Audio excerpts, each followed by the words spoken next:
হতে যাচ্ছে নেকড়ের থাবা থেকে বেঁচে এখন বাঘের খাঁচায় পড়ার মতো। আর এখানে কাজ করছে শেয়ালের স্বভাবে থাকা আমাদের দেশের এনজিওগুলো। বলতে বাধা কি, আমাদের ভাই বোনদের রক্তের ওপর ক্ষমতায় বসা আমাদের ইন্টারিম গভর্নর। নারী কমিশন, ট্রান্সজেন্ডার ইস্যু, অথবা হালের পানি পাওয়া পশ্চিমের খেলার পুতুল জাতিসংঘের এই মানবাধিকার কমিশন, বলতে পারেন ঠিক কোনটা আসলে এই দেশের সাধারণ মুসলিম জনসাধারণের আকাঙ্ক্ষার বাস্তবায়ন? সম্প্রতি ইন্টারিম গভর্নরের Facebook page chief adviser government, এই পেজ থেকে একটি জবাবদিহিমূলক পোস্ট বা বিবৃতি এসেছে যে তারা জাতিসংঘের সাথে ঠিক কোন ধরনের চুক্তি করছে এবং কেন করছে, এবং তারা সেখানে এটাও বলতে চেয়েছে এই চুক্তিটা আসলে কেন তাদের করা দরকার ছিল।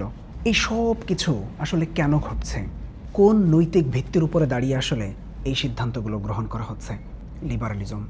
লিবারালিজম শব্দটি এসেছে ল্যাটিন শব্দ লেবর থেকে, যার শাব্দিক অর্থ স্বাধীন। সোজা এবং সহজ বাংলায় বললে লিবারালিজম বলতে যা বোঝায় তা হলো প্রবৃত্তি পূজা।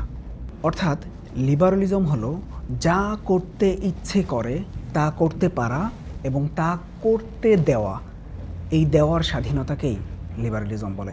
এদের মানবাধিকার এবং সম অধিকার বলতে কি বোঝায় তার সংজ্ঞা আসলে কি, গত কয়েকটা দশক ধরে মধ্যপ্রাচ্য এবং আফ্রিকার দেশগুলোতে আমরা তার অনেক উদাহরণ দেখেছি।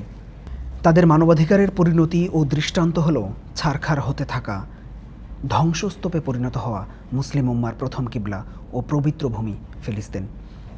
এই মানবাধিকার দিয়ে আমরা আসলে কি করব?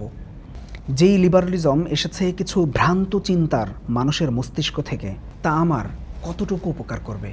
যেই লিবারালিজম আমাকে আমার গায়েবের প্রতি ঈমান এবং বিশ্বাস থেকে দূরে সরিয়ে দেয় এবং আমার আখিরাতকে পুরোপুরি বরবাদ করে, সেই লিবারালিজম দিয়ে আমি আসলে কি করব? যেই লিবারালিজম আমাকে সমতার কথা বলে, আল্লাহর আইন লঙ্ঘন করে নারী পুরুষের উত্তরাধিকার আইনকে অন্যায় এবং অবিচার সাব্যস্ত করে, সেই লিবারেল চিন্তা আসলে আমাকে কোথায় নিয়ে যাবে? যেই লিবারালিজম মানুষের স্বাভাবিক জীবন ও নৈতিক সামাজিক অবস্থানকে প্রশ্নবিদ্ধ করে ট্রান্সজেন্ডারের মতো একটা ভয়ানক ব্যাধি এবং অসভ্যতাকে প্রতিষ্ঠা করতে চায় সমাজে, সেই লিবারালিজম আমাকে এবং আমার সমাজকে আসলে কোথায় টেনে নামাতে চাচ্ছে? লিবারালিজম নিয়ে বাংলায় আসলে বইপত্র অনেক কম। এটা নিয়ে জানতে এবং আমাদের দেশে যেই ঘটনাগুলো ঘটছে, এই ঘটনাগুলোর যোগসূত্র খুঁজে পেতে আমি এই বইটার আশ্রয় নিয়েছিলাম। লিবারালিজম, প্রবৃত্তির উন্মাদ দাসত্ব। এই বইটি রচনা করেছেন শেখ আব্দুল আজিজ আত-তারিফি, আর এর ব্যাখ্যামূলক অনুবাদ করেছেন আম্মারুল হক। পেইনফিল্ড পাবলিকেশনের এই বইটির মুদ্রিত মূল্য 572 টাকা। আপনারা যারা লিবারালিজম এবং এর ভ্রান্তির জায়গাগুলো চিহ্নিত করতে চান, এর অসুবিধাগুলো জানতে চান, তারা এই বইটি পড়তে পারেন।